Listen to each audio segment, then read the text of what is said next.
அஸ்ஸலாமு அலைக்கும். எப்படி இருக்கீங்க? நல்லா இருக்கீங்களா? பாருங்கள், இப்போ வந்து நம்ம வந்து குருமா செய்யலாம். கீ சோறுக்கெலாம் ரெடி பண்ணுறது இருக்குல்ல, அந்த குருமா.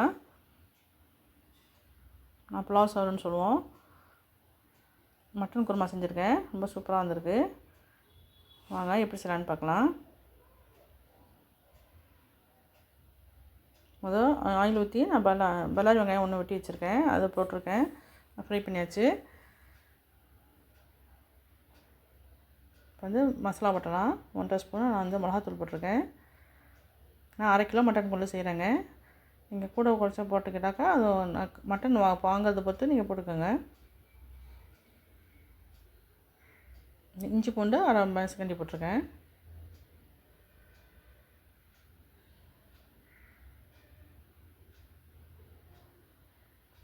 மட்டன் பாருங்கள், 1/2 கிலோ மட்டனு கழுவி சுத்தம் பண்ணி வச்சுருக்கேன். அதை போட்டுடலாம்.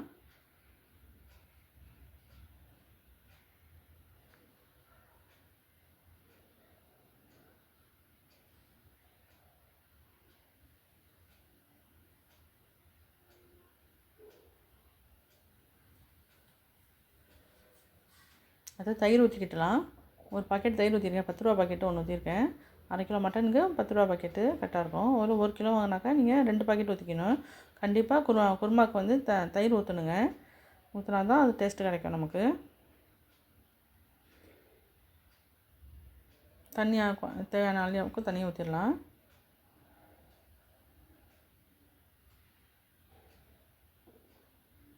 மற்ற மசாலாலாம் போட்டுடலாம். மிளகுத்தூள் பாருங்கள், ஒரு ஸ்பூன் போட்டிருக்கேன். ஜீரகத்தூள் 3/4 ஸ்பூன் போட்டிருக்கேன். கரம் மசாலா தூள் 1/2 டீஸ்பூன் போட்டிருக்கேன். மிளகுத்தூள் கொஞ்சம் கூட போடணும். அதுக்கப்புறம் மல்லித்தூளும் கொஞ்சம் கூட போடணும். மல்லித்தூள் 3 மேசக்கண்டி போட்டிருக்கேன். நல்லா மிக்ஸ் பண்ணிடலாம். இப்போ உப்பு தேவையான அளவுக்கு போட்டுடலாம்.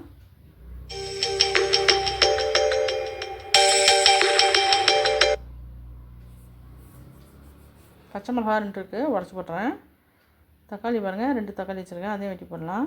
குருமாவுக்கு காய்கறிலாம் ரொம்ப தேவைப்படாதுங்க. பச்சை மிளகாவும் தக்காளி ஒன்று தான். இப்போ மூடி வச்சிடலாம். மூடி வச்சு 5-6 விசில் வைக்கணும். அப்போ தான் மட்டன் நல்லா வேகும். இப்போ வந்து தேவையான மசாலா பார்த்துருவோம். அரைக்கிற மசாலா பாருங்கள். தேங்காய் வந்து 1/2 மூடி வச்சுருக்கிறேன்.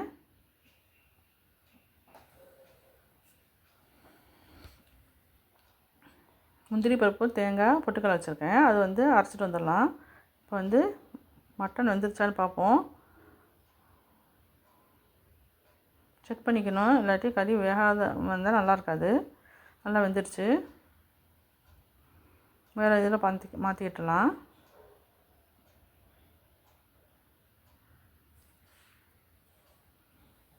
இப்போ வந்து தேங்காயெல்லாம் அரைச்சிட்டு வந்திருக்கேங்க. தேங்காய், பொட்டுக்கடலை, முந்திரி பருப்புலாம் அரைச்சிட்டு வந்திருக்கோம். நல்லா எதில் இல்லாமல் நல்லா நைஸாக அரைக்கணும். நல்லா அதை ஊற்றிக்கிட்டலாம். இந்த குழம்பு ஊற்றிடுவோம். நல்லா மிக்ஸ் பண்ணியாச்சு. இப்போ கொஞ்சமாக கொஞ்சம் தண்ணி ஊற்றி கலக்கி ஊற்றிட்டுலாம்.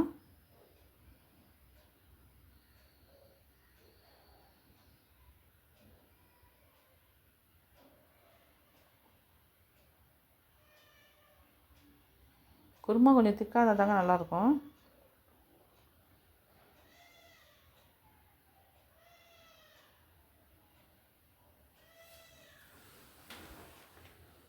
பாருங்கள், மேலே எண்ணெய் இப்போ வந்துச்சு பாருங்கள். இது சரியான மெத்தடு. சூப்பராக ரெடி ஆகிடுச்சு. இப்போ மல்லி இலை தூவி விட்டுலாம்.